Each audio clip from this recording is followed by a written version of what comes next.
So we can start our meeting. Shanti ma'am, over to you, please. Thank you. Good evening, ladies and gentlemen.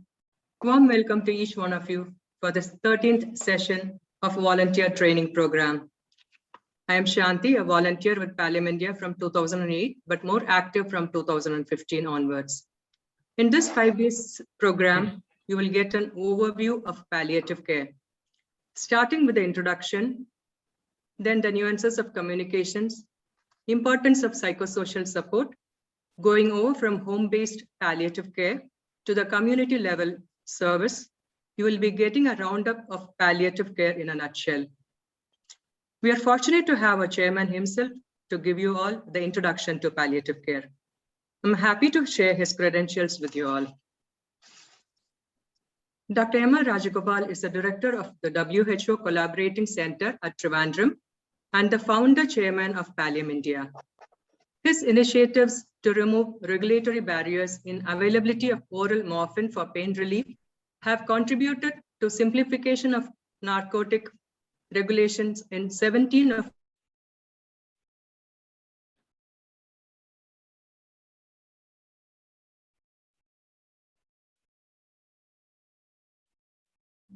I think Shanti ma'am have lost her connection. Please be wait for some time. Okay.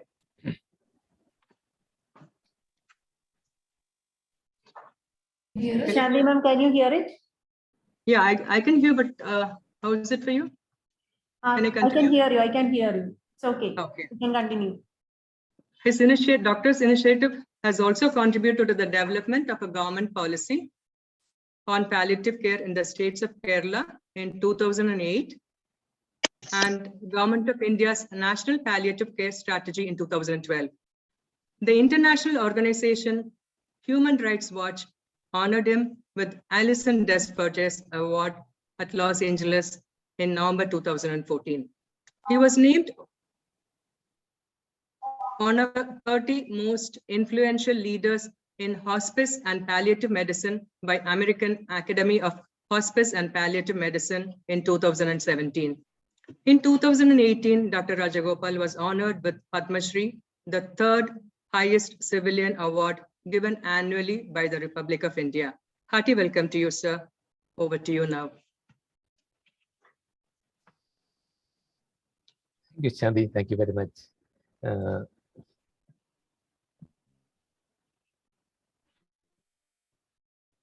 Many thanks to everybody who has the video on. And with that, a request to all of you, the majority have not, do please switch the video on. After all, we have to do this virtually. At least a virtual face to the name is a blessing. It's very difficult to talk to dark screens. So I can understand a few people not having stable connections. Even if you have not forgotten to put the makeup on, it's okay. Please switch your videos on.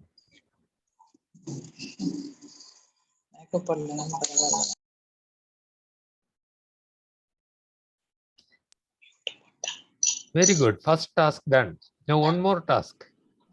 Varsha, thank you. Varsha, you gave me a smile. Everybody follow Varsha and give me a smile. Let us start. Very good, Srinivas. Rima, very good, very good. Thank you. Thank you for the smiles. I'm going to, you heard the theme song, right? I don't know whether you really got the message. The subtitles were also given. And therefore, maybe you got the message clearly. If not, we can play that on another occasion. I believe that gives a good summary of palliative care. Today, for the first 1 hour period, of which we now still have 50 minutes plus left, I'll give you an introduction to palliative care, followed by the discussion. Okay, right? Smiles, please. More smiles in the room. Yes, very good. Thank you. I think I'll start with sharing a screen. and asking you a question. When you hear the word palliative, the phrase palliative care, what is it that comes to your mind first? One word. One word. Please write in the chat box.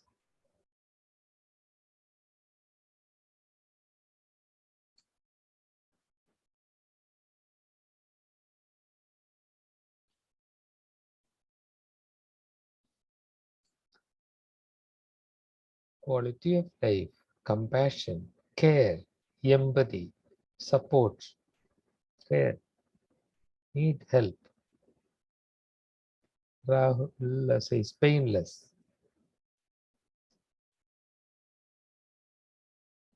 Love.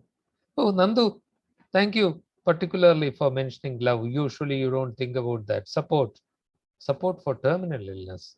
Vijay. Okay. Positivity about life.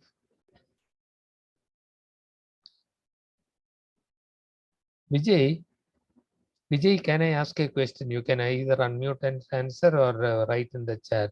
Listening, spreading happiness, supportive care. Excellent. Love and respect for humanity as a whole. Oh my God. So beautiful. But Vijay, let me ask you, is palliative care only for the dying people?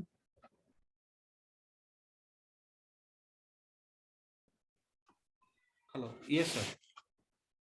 Vijay, was it Vijay who said yes? Vijay, Yes, sir. let me ask you another question. Okay. Someday, it will be my turn to be ill. Like anyone else, I have only about 10% chance of dying a sudden death. 85 to 90% chance is that I'll go through a prolonged illness before I go. Yes. It could be weeks, it could be months, it could be years. During that period of time, when I am ill and not getting cured, I could be having pain, I could be breathless, I could be having nasty fungating ulcers, I could be depressed, I could be anxious, I could be guilty. My relationships may trouble me. I may be short tempered, I may snap at people, and that may break relations. And I may ask, oh God, why did you do this to me? Is there really a God? There is no God. All these are possibilities. Yes. So, but Vijay, if I have all those problems during those few weeks or years, should I get palliative care only when I'm dying? Is that fair? No, it's in the situation where the person is unable to bear the pain, and for as you said, like how many months and how many years we don't know, but I mean the situation is very bad, and I mean he's on the other side of the other side of the life. I mean, so in such situations. Right, Vijay. The other side is the common thing. Any prolonged illness, any Right. prolonged debilitating illness causes serious health-related suffering. So thank you for mentioning that. Uh, you are giving your answer, and that made us think more. And we come to the answer that it would be unfair to limit palliative care to the dying people. And by definition and practice, it is for all serious health-related suffering. A lot of people mentioned love, dignity. Did anybody mention dignity? Uh, the other day, I was saying that love is at the core of medicine. It should be. That's what somebody said. Paracelsus said in the 14th century. And then my colleague Ashla, who lives with a major disability, said, there may be many people to give you love, but dignity is something that is often forgotten. So let us add to the numerous answers that you gave, let us add the word dignity also. Rahul, you say prolonged illness. You are asking whether prolonged illness covers mental health conditions also. So why don't I pass that question on to the others? What do you think? Aniyamma, Carolyn, Nandu, should we include mental health?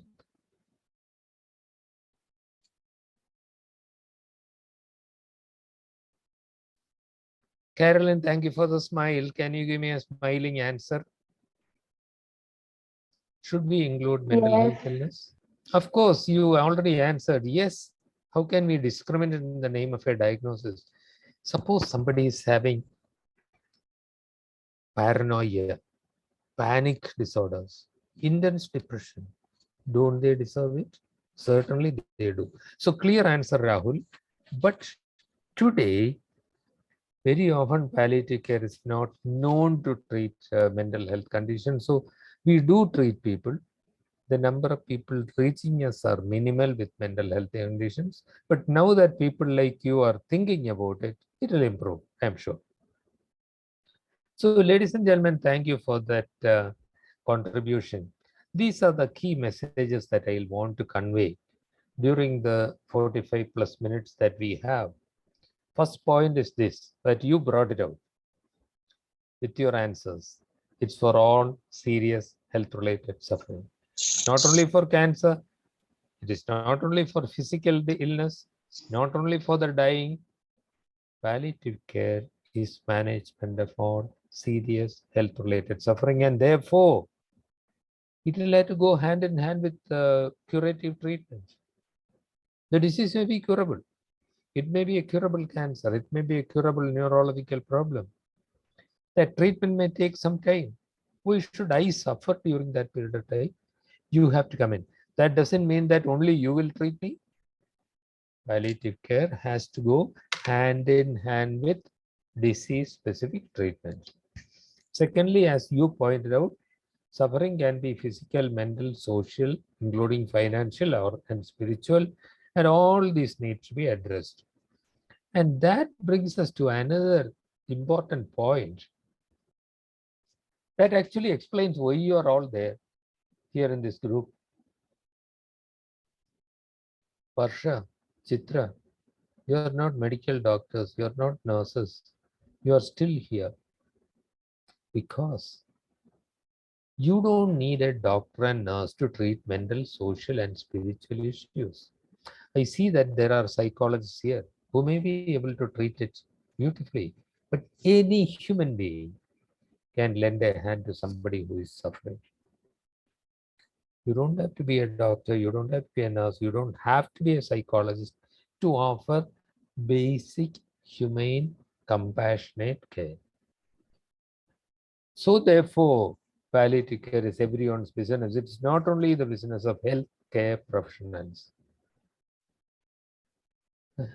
We need to reach people where they are when they need care.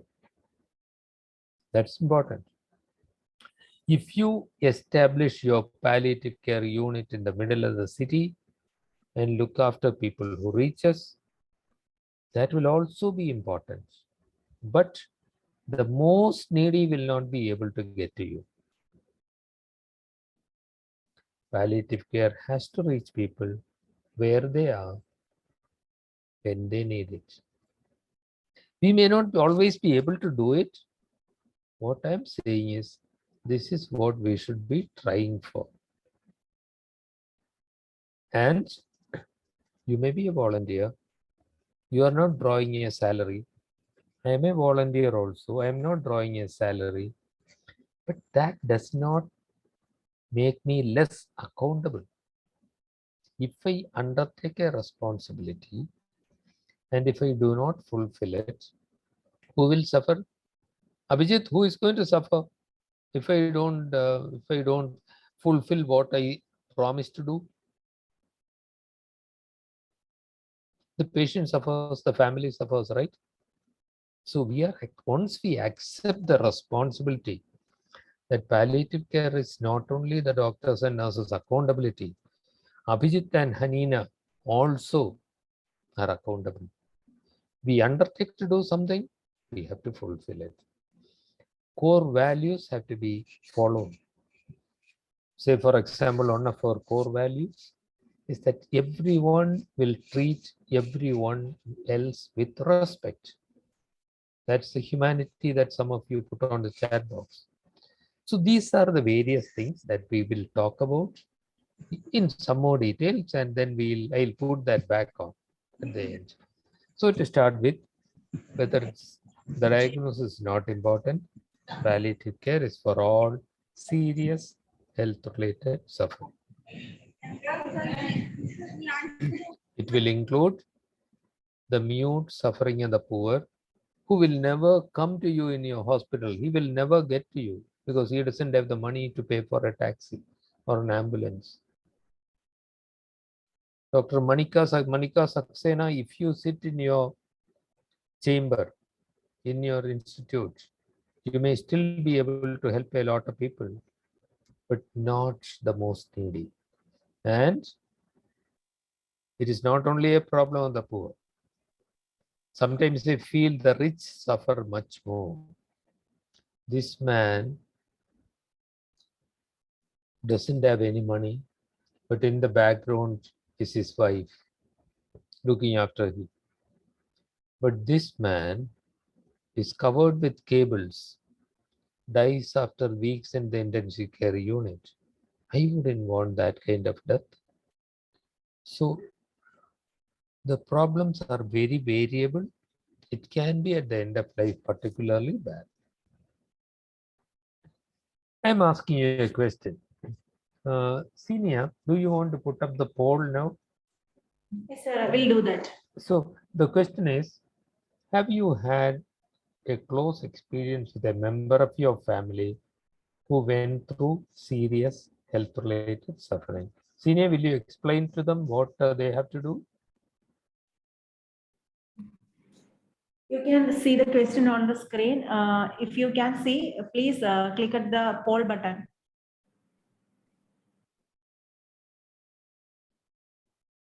There is no poll button.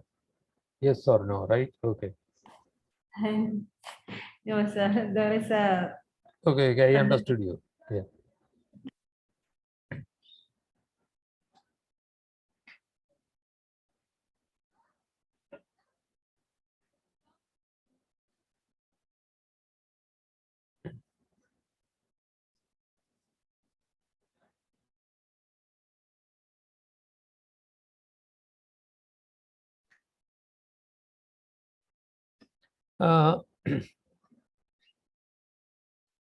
The majority of people have not answered. I don't know why.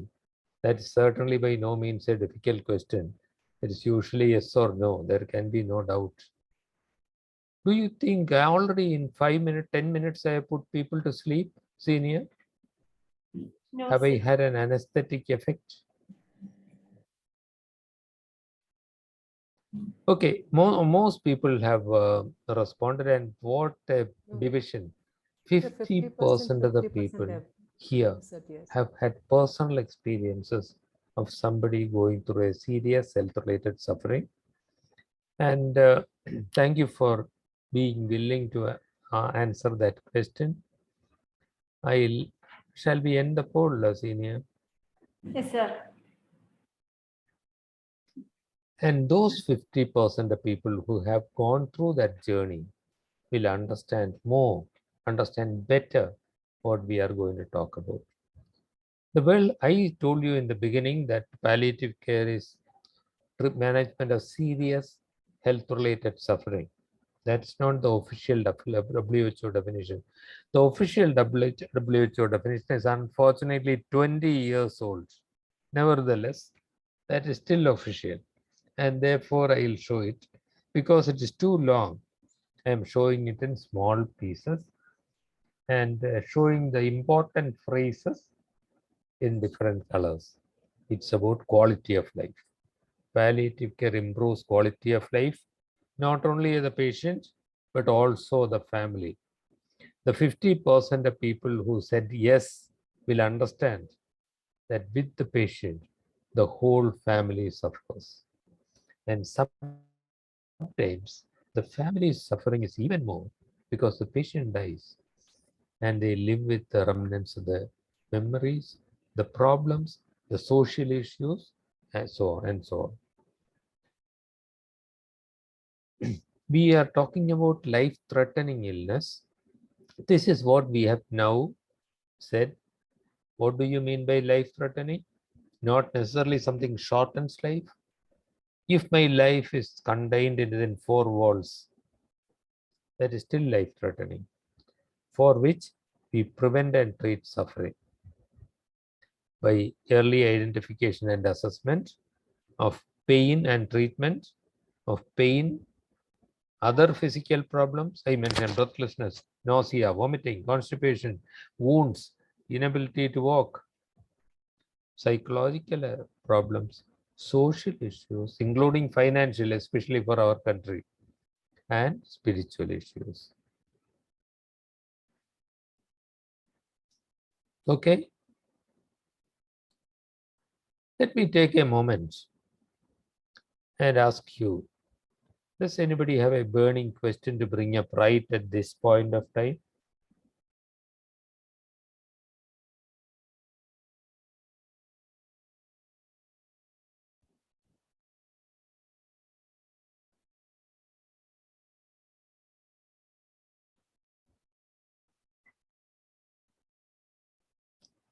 Senior, if there is any question in the chat box, please tell me.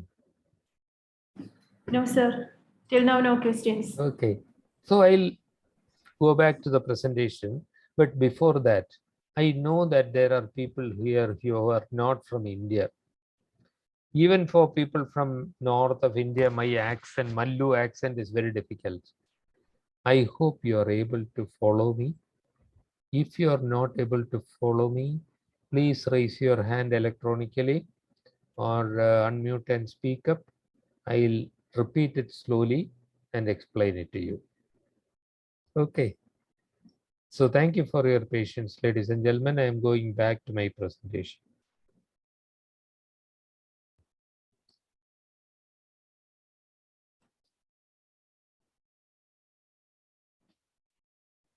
Oh, my screen is stuck.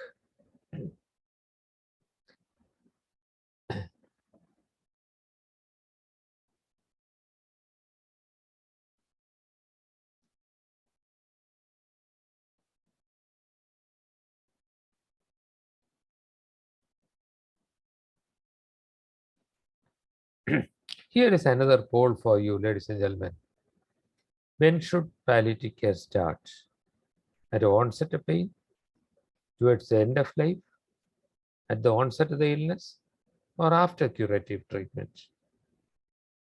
Okay, senior, there you go. Yes, sir.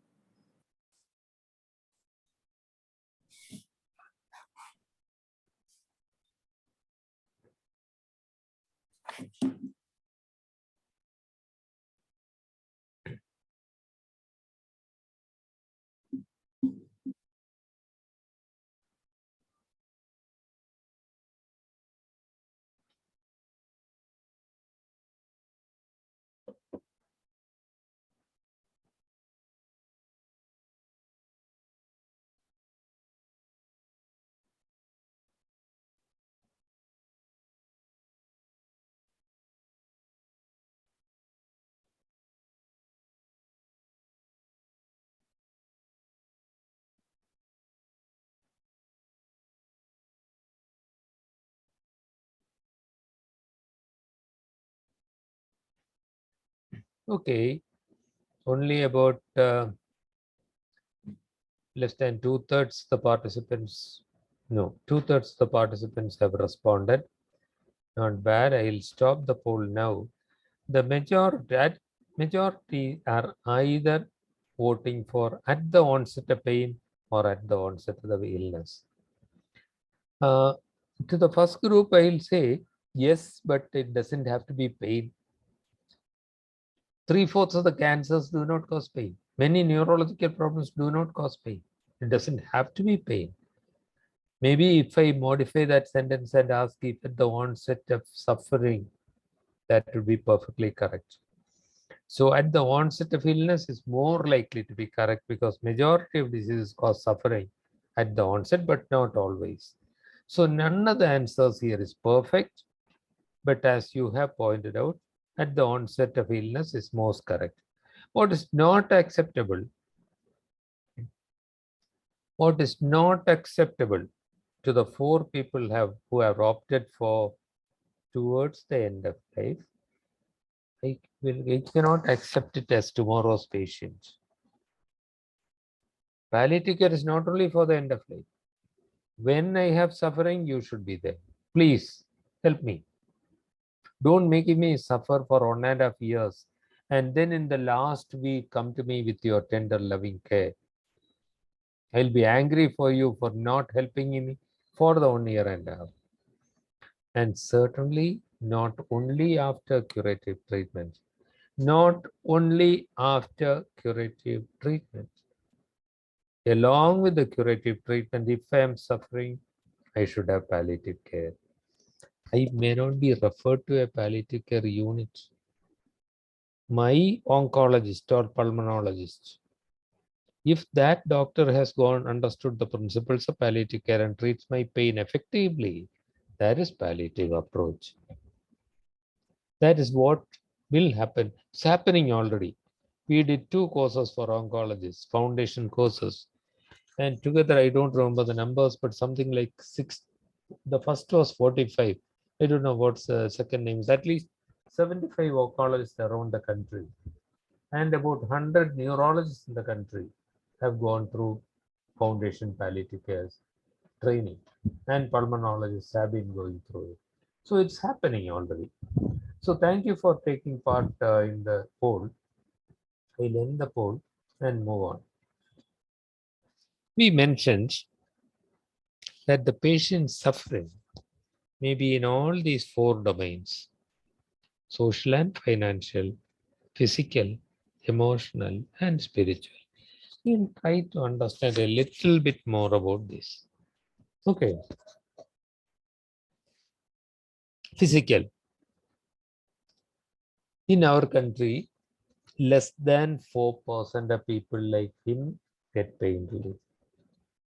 More than 96% of people do not get pain relief, and pain can be all-consuming.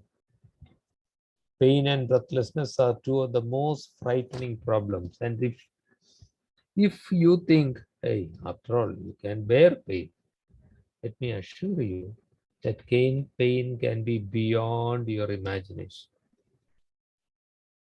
It can be so overwhelming that you cannot be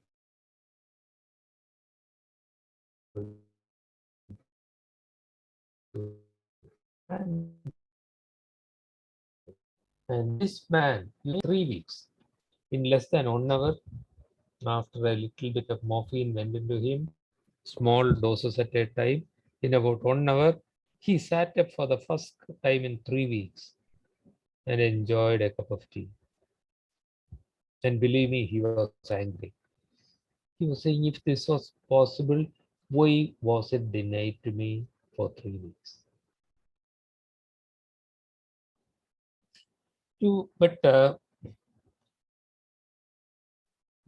other domains of suffering, to explain it, together, all of this is called total pain. That's what. Hey, who is the founder of modern palliative care movement? A British nurse turned social worker turned doctor. Do you know the founder of modern palliative care?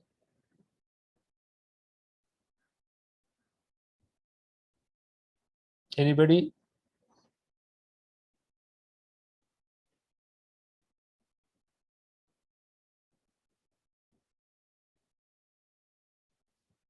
I put up the name on the chat box. Dame Cicely Saunders. She talked about the concept of total pain. Total pain is the conglomeration of all this together. So to explain what total pain is, so pain is not only physical, that's what we mean. Suffering can be all this put together. To explain what it is, we would request Senior to show you a video explaining what is total pain. In the video, you will see my colleague Smriti Rana. I'm sure Smriti will be with you on another day. Smriti is during a TEDx talk at Bengaluru. I have taken a 5 minutes clip out of that talk to explain what is total pain. Senior, thank you. Sir, we'll do it now.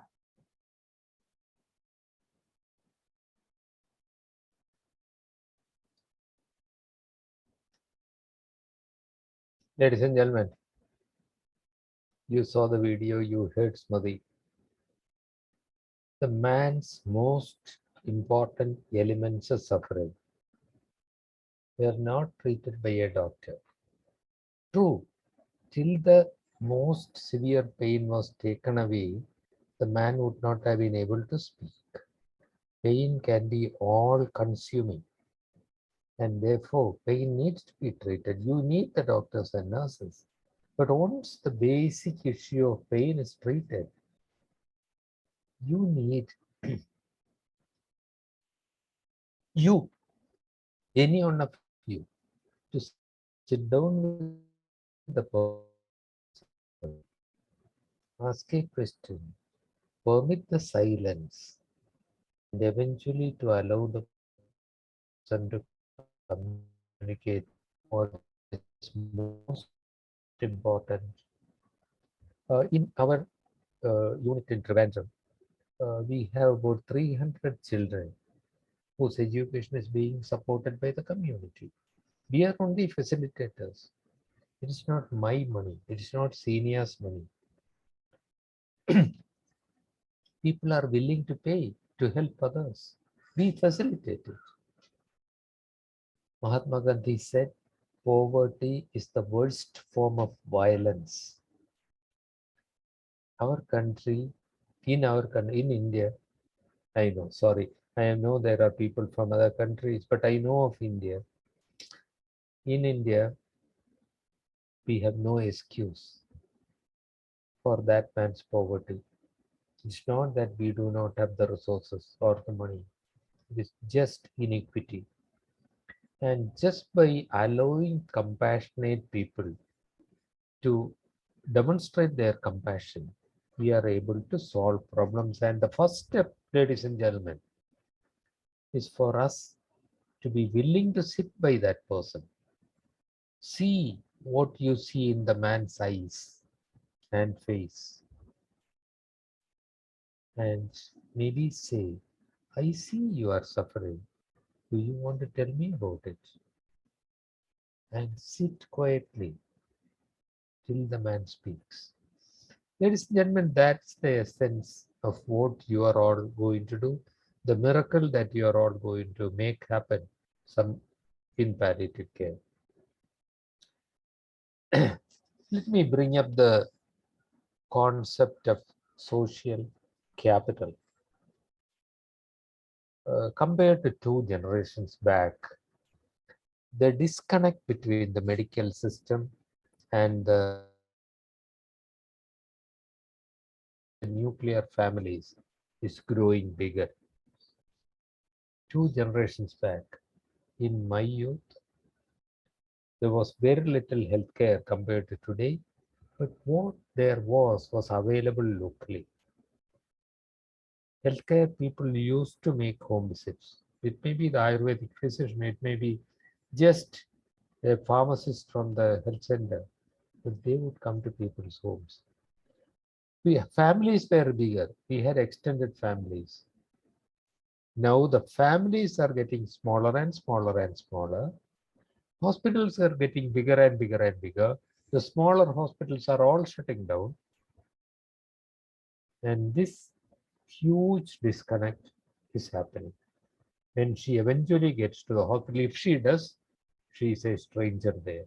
She cannot find her way around.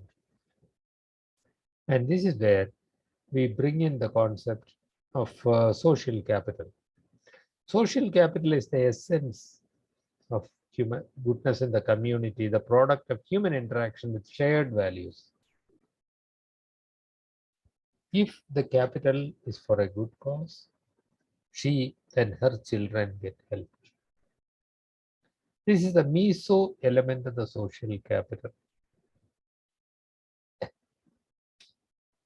You and I and all of us together have to make this happen. Dava Sangpo and Merlin alone cannot solve a lot of problems. There may be a few things that Merlin and Dava Sangpo can do by yourself, but really to help people like that, you need to get the community together. Is that possible? Absolutely. It is very much possible. And we have seen it happening in so many places. It's happening all over Kerala, it's happening in Manipur, it's happening in 30 counties in East London. These communities can get together if you act as facilitators. We have to connect them, bring them together.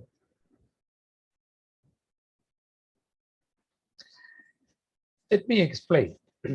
This is a person whom we are treating right at the moment. For the last 3 years,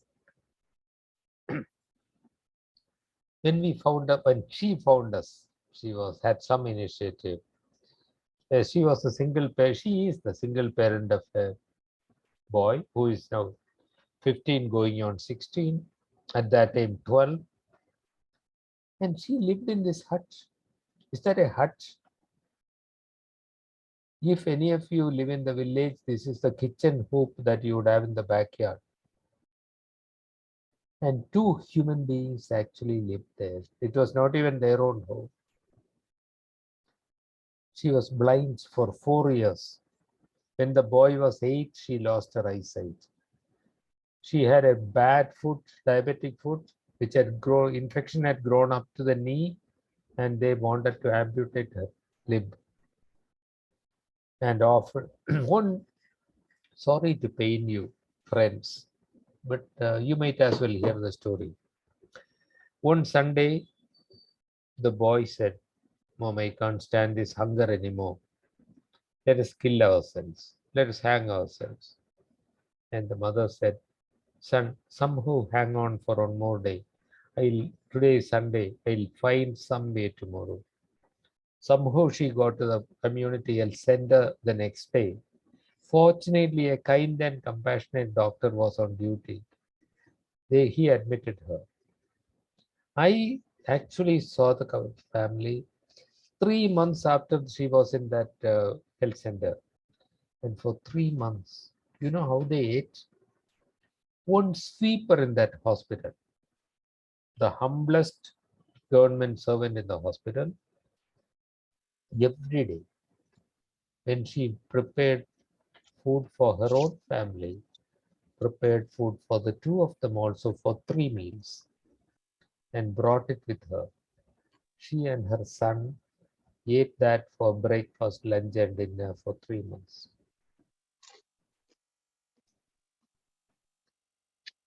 That's one thing. But now, if we think of her problems, physical, spiritual, emotional, and social, maybe you can now think, how could community volunteers help? Our team and the community volunteers together found a paid caregiver for her to stay with her for 2 weeks so that she could be admitted to the eye hospital. She had a retinal disease because of the diabetes. They got her eye operated in the government ophthalmic institute. And for the first time after 4 years, she saw her son again. Hey, is that a miracle? The blind getting vision? If it happens slowly by the interaction of the community, it doesn't qualify as a miracle to you. That's a miracle that the community made happen by raising resources. She was seen by a diabetologist and by a podiatrist, and now she has both feet left. And tell me, that is even on the physical domain, it was the community which made most of the work. The doctors treated, yes, but the community made it happen. The doctors did not do it for 4 years. The community made it happen. What could you do on the psychological level? Please think. I'll wait for a second for any answer. Either unmute and speak or put it upon the chat box.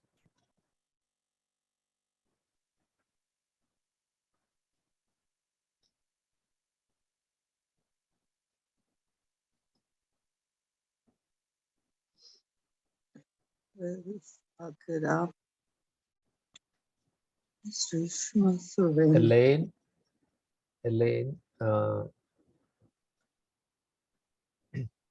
Senior, Elaine is asking a question. Is it possible to give Elaine a recording of the session? Yes, sir. We will send it later. Elaine, Senior is promising to send it. Psychological reassurance. Yes. What is it? How will you reassure? Go and say, don't worry, everything is going to be okay. Meaningless words never reassure anybody. Instead that, psychological reassurance is like, I see you are suffering. I will do my best for you. That's all that she is asking. She is not asking for miracles. She is asking to be helped. Sorry, what was the other response?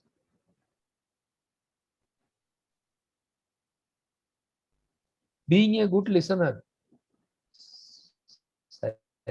Arifa.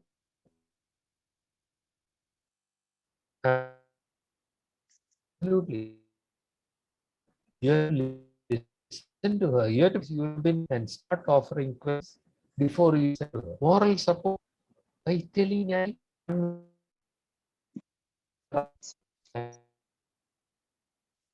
Sir, your voice is I shaking. care for you. That's Yes. moral support. Care for you. Need degrees for that. Oh, I see. I'm sorry. Is it better now? No, sir. No? I'm sorry about this.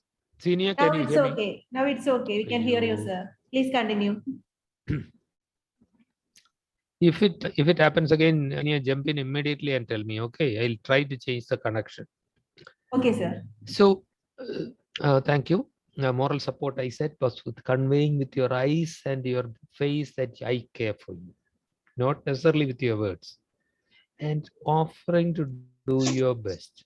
Sitting down there and listening. With he says listening to them, and active listening, not passive, not like this, but showing interest.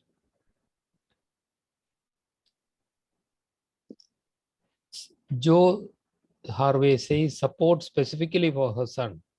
Help caring for them. We said palliative care is also for the family. How about a 12-year-old boy who is now has to be man of the house and all the responsibility and his own future threatened? Absolutely, Joe.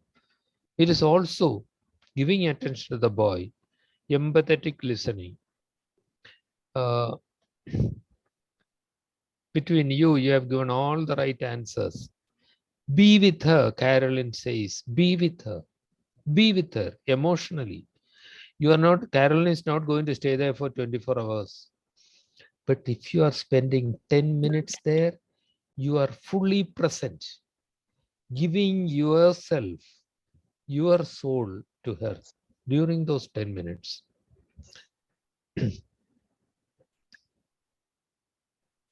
Spend some time.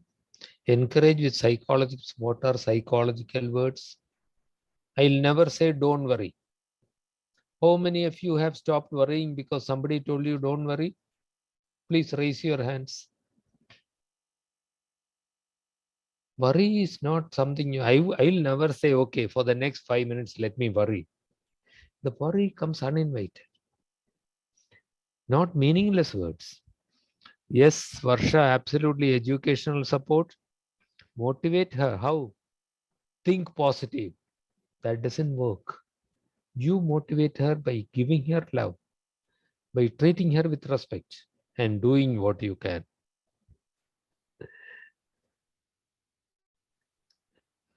uh, uh,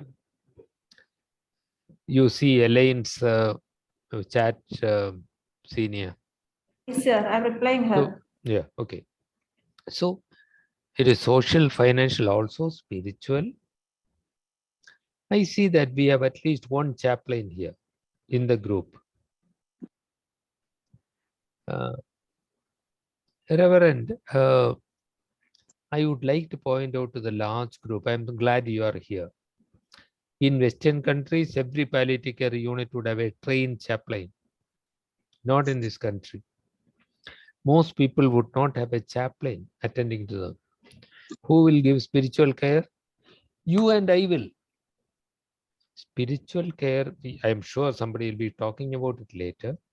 It's about re-establishing connections, providing new connections. If they have a broken connection with God Almighty, you rebuild it not by preaching to them. The person who starts by saying, there is no God. There is no God. I wouldn't preach to them. We all will give the person loving care. And one person who came into our institution saying, there is no God. I'm sure there is no God.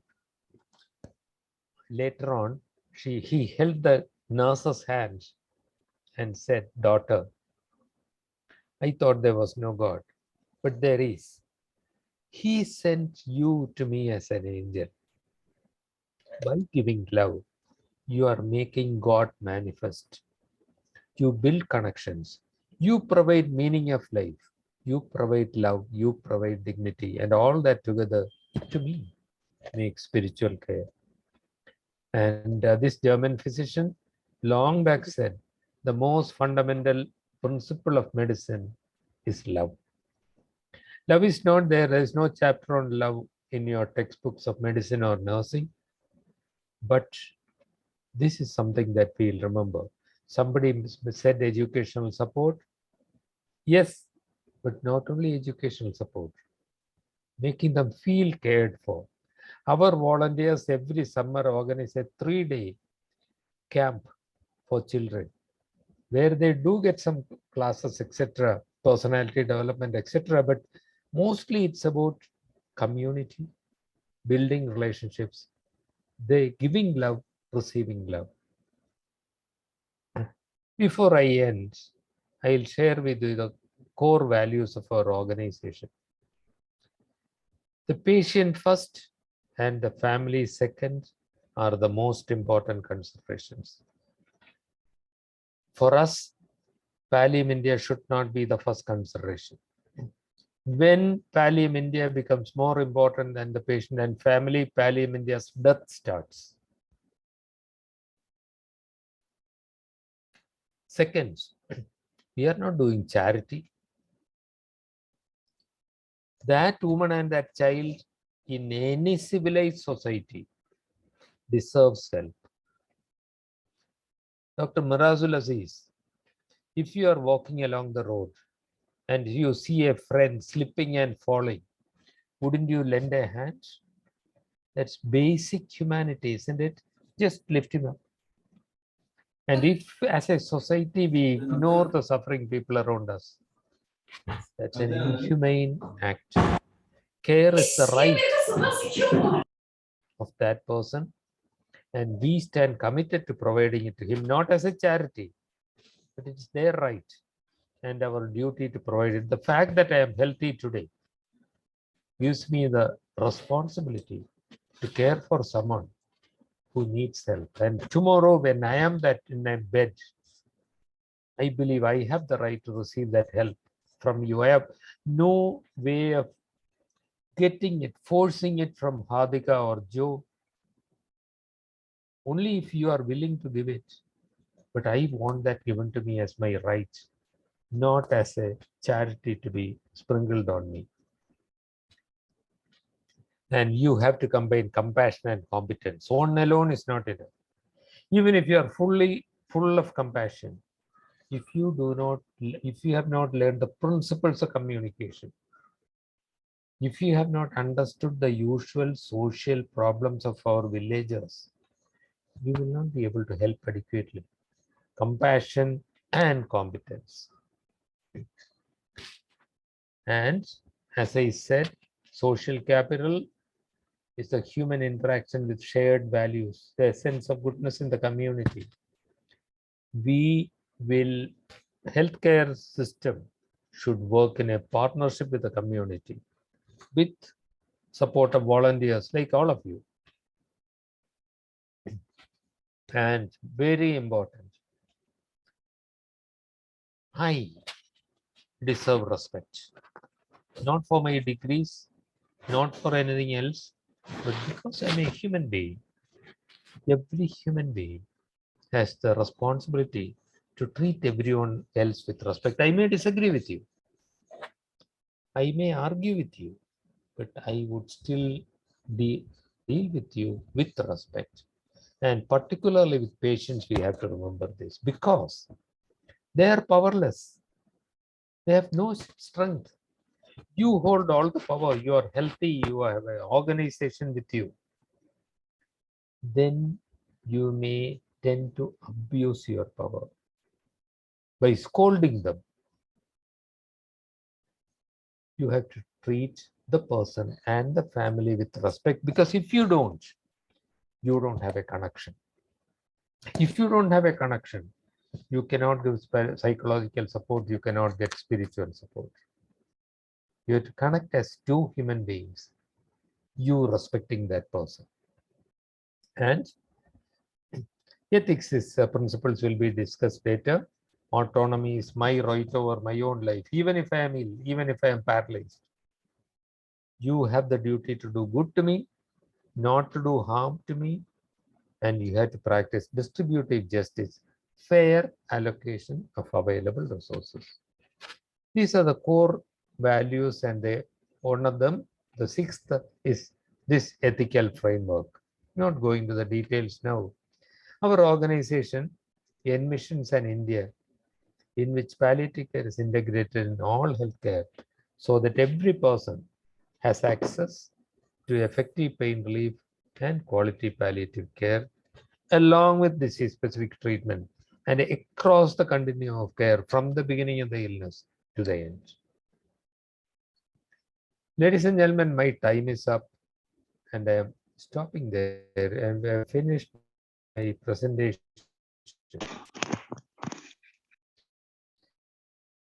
I believe that Yes, sir. We have an interactive session. If anyone have any question, please speak up. so Shanti will be moderating it, right, Sini? Yes, Shanti ma'am will be moderating.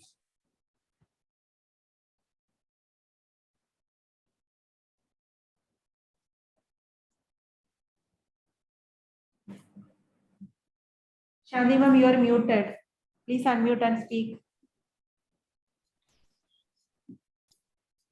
Thank you, sir. It has been a valuable info for everybody. I'm sure everybody was fully alert and participated in it. Is there any questions? Anybody?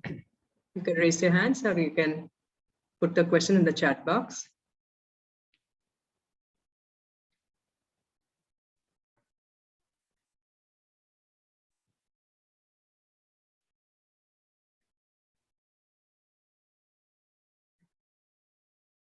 Well, if you look mesmerized.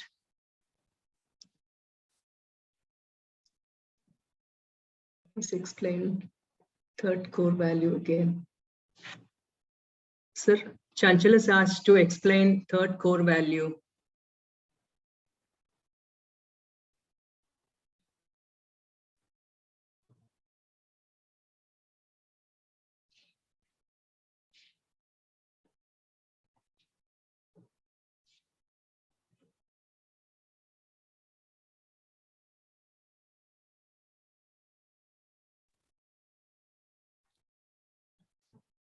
Kindly play this core value 6.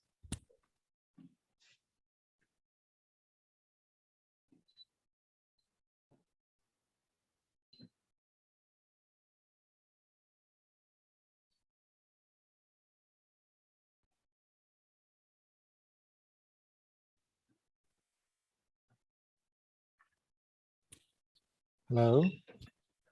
Kindly play the core value 6 for seconds. Thank you.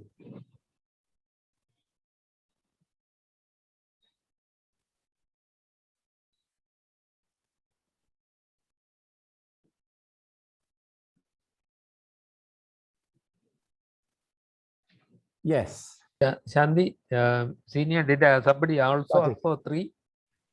Yes, Thank you. sir. Sorry, yes or no? Yes, sir. Yes, somebody asked for 3 and Yeah, yeah. also I'll come for back to 6 in a moment. Shanti, with Okay, your okay. permission, Yes, I'm sir, explaining please. this. Yeah. Why I say competence is that if you are to help somebody, you have to understand their suffering, mental state, and principles of communication. As Smriti showed in her video, you have to learn to listen, but also to say the appropriate thing. Say, if somebody says, the example that I gave earlier, somebody says, there is no God. Your instinct maybe to say, oh, don't say such things, that is sinful. You must believe in God, you must pray. He shuts up. He doesn't speak anymore. When you give an immediate answer like that, their conversation stops. You have to make God manifest through you, through your compassion. And for that, you need the competence, you need the training, you need this course to learn how to react. So when I said compassionate and competence, valuing human dignity, that's what I mean. And when, sorry, because you wanted an explanation. I had a patient who was paralyzed below the waist. He had demolished his house to build a new one and had moved to the cattle shed with his family. He climbed a tree to fell the tree for construction, fell and became paralyzed. So they had no more home. They were practically living in the cattle shed. And when we visited, one local leader, a political leader, good person, came with us. And he immediately said to the woman, hey, what is this? Can't you leave the place, keep the place tidy? This is a place where a patient lives. You must keep the place tidy. That is lack of compassion. Okay, he had compassion for the man.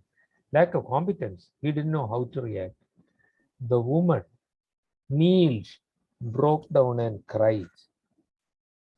Here was a woman who had to stave off the debtors, who had to find food for the children, look after the children, look after a paralyzed man, and this man was getting angry with him.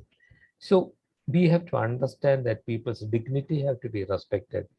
And that's what I mean by compassionate care, valuing human dignity. We shall try to do the right thing for the right reason. And the right reason is care is their right, care is my responsibility. Going to 6, he said we shall embrace the ethical principles of autonomy, beneficence, non-maleficence, and justice, exercising them to the best interest of those who we care for. Autonomy. Listen, this is my life. I may be ill, I may be bedridden. I have more right over my own life than anybody else. Not you, not the doctor, not the nurse, not the hospital superintendent, not the district collector or the minister. I am the final authority on my life. And we have to respect this. We respect the person's right over decision making on his own. Beneficence is doing good to the person. Clearly, we will do anything only that is likely to be good for the person, not intubating the lung and putting him in an ICU when he's dying with an advanced cancer. That's not benefiting him. That's prolonging his misery by 1 week. Non-malfeasance, never harm. Never do anything that you feel would cause more harm than good. Very obvious. And finally, justice in this context is distributive justice, equitable allocation of available resources. Pallium India gets a certain amount of money every month, which we use for patient care. That comes in from public donations. Okay, two people need kidney transplantation. They need about 30 lakhs each. They are very much in need. Their families are in need. If we in Pallium India use our money to fund that kidney transplantation of two patients this month, a lot of people will be deprived of their basic care. That's unfair. Distribution of resources has to be equitable, including your time and my time. We shouldn't give somebody so much that others are denied it. And we cannot do everything. This will be difficult, but we'll have to be as fair as possible. Thank you for asking for that clarification. Thank you, sir. Is the explanation clear, Shanti, to the people who asked the questions? Yeah, I think so, sir. Yeah, it is Please, clear. please. Yeah, please put in your answers, please, like if Okay. you need further explanations. So there's another question from Vidhi Arora. How to approach a patient? That's a question. Vidhi, Vidhi or Nidhi? Sorry, I did not get. VIDHI, V for victory. Vidhi, I don't exactly understand the question, but when I approach a patient, it is, if I am to be effective, I have to build a relationship with the person. Listen, I have 4 degrees. With each degree, you know what happens when you get a degree? Your muscle tone increases. With each degree, you become a little more stiff. You stop smiling. You feel you are big. Yes. You will not be asking, Liji, how are you? Liji, how are you? You see, without knowing it, we put on an authority sometimes. I must, if it doesn't come naturally to me, I have to tell myself, Rajagopal, you fool. You are only a human being. You are as fragile a human being as anybody else. You know that you are not perfect. You have numerous faults and weaknesses. I have to remember that and make myself human. And then when I talk to them, I would be saying not, hey, Liji. I'll be saying, hello, Liji, may I sit down? And I'll sit down. If Liji seems to be very emotionally upset, I may sit closer. If Liji's hand is laid out, I'll touch it. And I'll convey, I care for you. That's my approach to a patient. I'll touch her only if that touch seems appropriate to her. It will be culture specific. Sometimes a touch will be resentful. We will have to be culturally appropriate. Vidhi, I don't know if I have answered your question.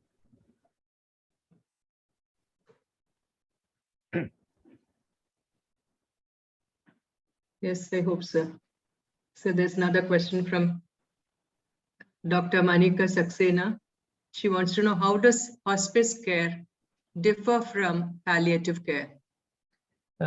Monica, Monica, is am I pronouncing your name correct?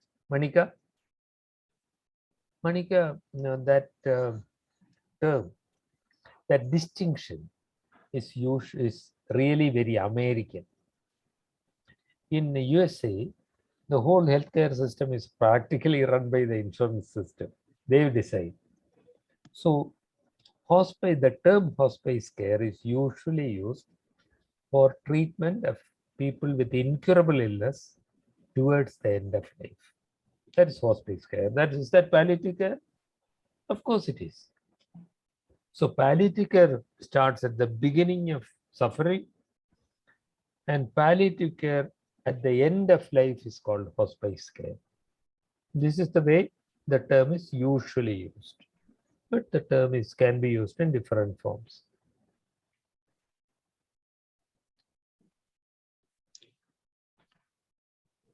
Thank you, sir. There's a question from Carolyn Anna. She wants to know, how can we volunteer and give palliative care virtually?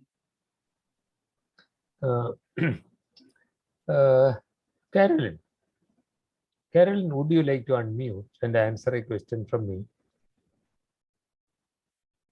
Yes, sir. Carolyn, what do you do? What are you trained for? What do you do?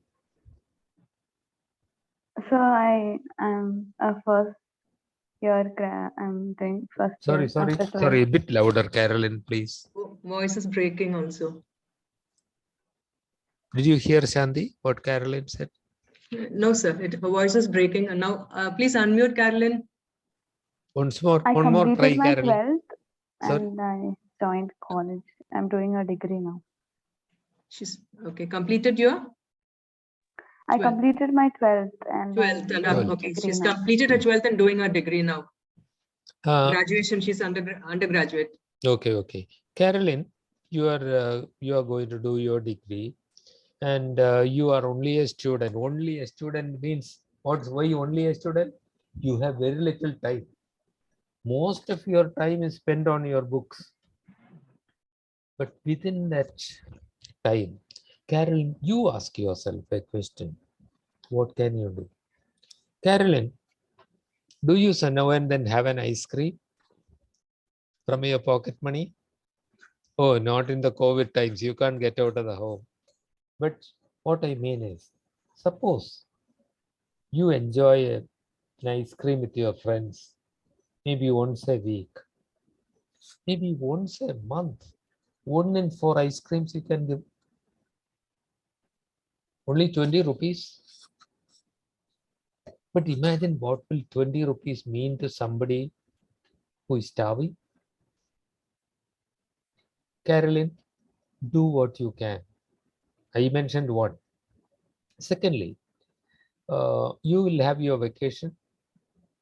Maybe there are several things that you can do during your vacation time. Maybe you are great at computer graphics. I am looking for somebody who can do some graphic work for making several concepts alive. Anybody good at graphic designing, please volunteer. Carolyn May. Whatever you are good at, we may be able to connect. Shanti, before the course ends, this is an essential exercise that we will have to do. Yes, Answer Carolyn's question to everybody. Everybody, in what way can they help? How can they volunteer?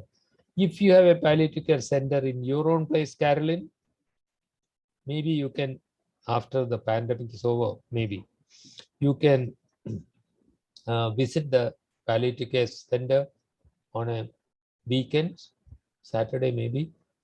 Spend some time with some lonely patients. What will you be able to do? I already explained. But if you don't have a palliative care center, that may not be possible. Maybe there is an old age home who may welcome you. Imagine somebody deserted by the family, living all alone. And once a month, Carolyn goes, sits beside her and gives companionship. How the life will change? And if you say, Grandma, can I clip your nails? And clip the nails. It's only a gesture, but you are saying that I see your nails have grown. May I help you? You are giving yourself a little bit. So Carolyn, there are several ways in which you may be able to help, or anyone may be able to help. The important thing is for us to find out what we can give and give it. It may be money. It may be, more importantly, your time. It may be your heart. Sir, actually, like she wants to know how she can do it virtually. So can I add something to it? Yes, please. Yeah, like Carolyn, like during pandemic time, so there are ways like we get in touch to people through phones, online, for needy people, or like if possible, you can, that of course through proper channel, maybe you can give some tuition or help out people, educate, any kind of support you could give through online, you could do. Maybe like your classmates who was backward in their studies, or whichever way, like if you have NSS or wherever, like organizations, whichever it is, you can identify, if you can identify people, then you can reach out to them online, virtually you can do also. Like we do it in Pallium, like most of us volunteers, we do. Okay, Thank so, you, Shanti. Thank you very much. That was very valuable. so there's Dr. another Marasul Aziz has question. Yeah, asked a there's a question. question. Yeah. If the this is very common. The patient keeps asking you, what do I have? What is this? Please tell me, what do I have? What's my disease? And the family says, don't tell him. I've had this stuck sleeve syndrome. Yeah, somebody comes and says, pulls your sleeve, and don't tell him, don't tell him. That's, they say, family says that out of love. They think if he knows the truth, he'll be emotionally destroyed. They don't realize that not knowing is great anxiety. Dr. Marazul, technically the patient has a right to know. Autonomy, it's his life. Theoretically, totally, he has a right to know, and you have a duty to tell him. But in the practical world, we also know that we can help the patient only if the family is supportive. If you try to tell him, defy the family, they'll take the patient away. That is what happens. So what we, in the practical world, what we do is sit down with the family. Don't start arguing with them. Okay, a typical way of starting it is, you really care for your dad. That's why you say you don't want him to know. And the son or daughter may say, yes, yes, doctor, that my dad is everything to me. I can't bear to see his suffering. And then you will have to find out whether they think the man is anxious, whether he has been wanting to know, whether he may have any unfinished business. You explain how unfinished business may cause anxiety, and over 2 or 3 days, in the majority of cases, we are able to convince the patient family at least to find out what the patient is asking, what the patient knows, and what the most important questions are.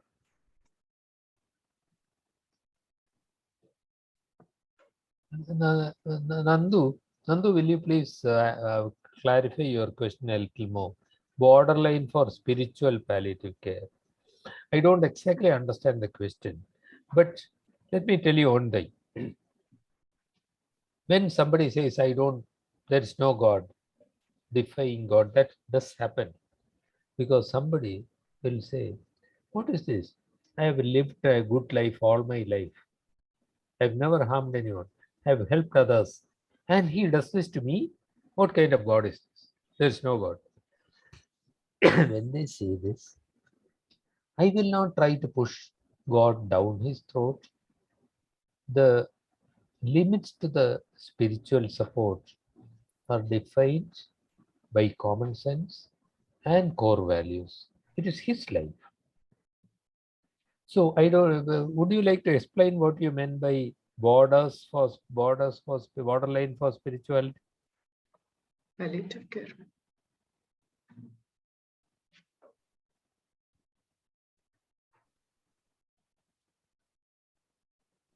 Nandu, can you please explain before I? Okay, while Nandu puts up the explanation, what exactly you mean on the chat box, I'll go to Sayarifa Lubna. Nurse from Indonesia. Yes, we have quite similar potentials and weaknesses, Sayarifa, the poverty, the suffering. But we also have the community strength. The less civilized we are, the more community feeling there is. That's what I very often feel, unfortunately. We have a huge number of people. How to initiate community movement to help patients and their family to be aware of the urgency of palliative care. You said that it is possible if we facilitate it. Sayarifa, if you are part of a hospice or if you are part of a palliative care unit, then maybe your team will have to discuss this.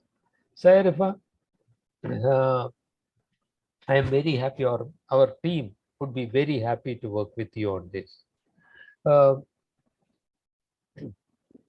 Chandi, Yes, sir. if Sayarifa wants to discuss this further, we can Okay. set up a Zoom meeting with her for half an hour or 1 hour, discuss in detail. But the steps would be something like this. You are looking after patients anyway. You think what are their social problems, what are their emotional problems. Suppose there is somebody very lonely.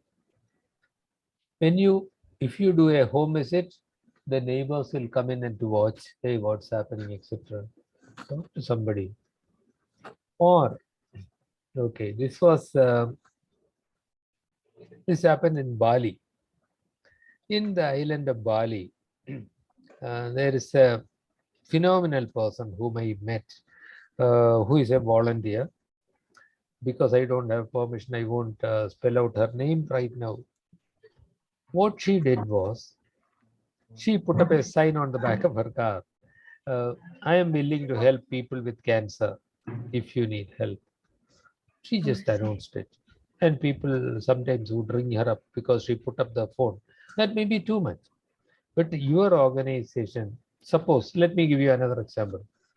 You find that a child is dropping out of school because the child has no money, because the illness in the family.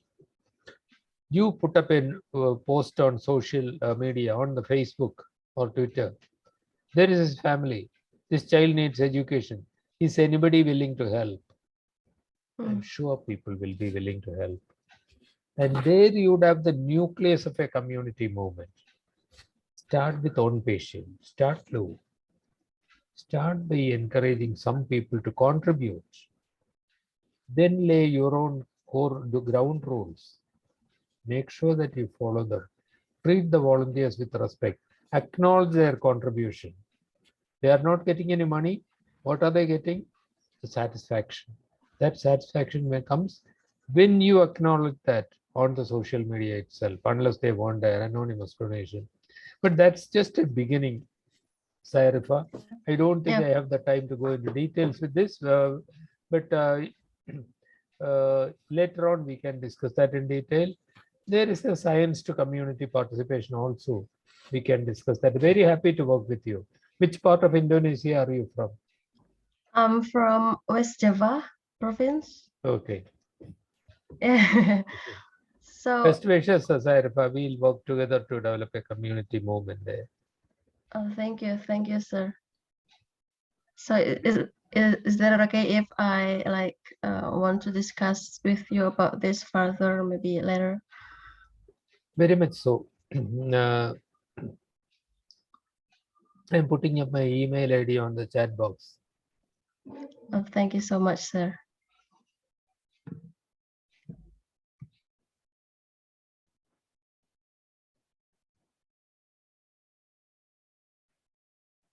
There you go. Shanti, considering that the questions are done, can I just show one more slide?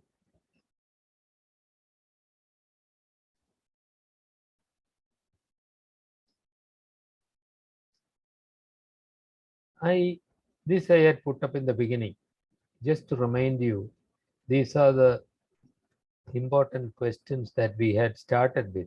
The key, sorry, not questions, key messages. Palliative care is for all serious health-related suffering. Suffering can be physical, mental, social, including financial and spiritual.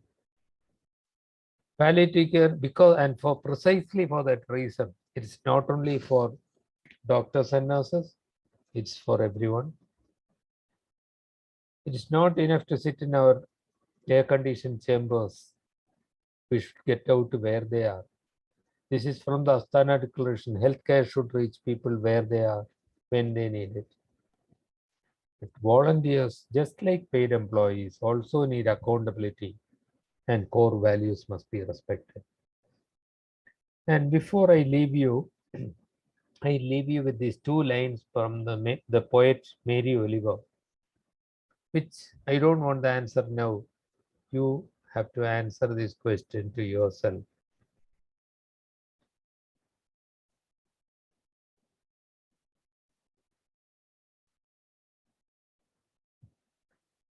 Over to you, Chandy.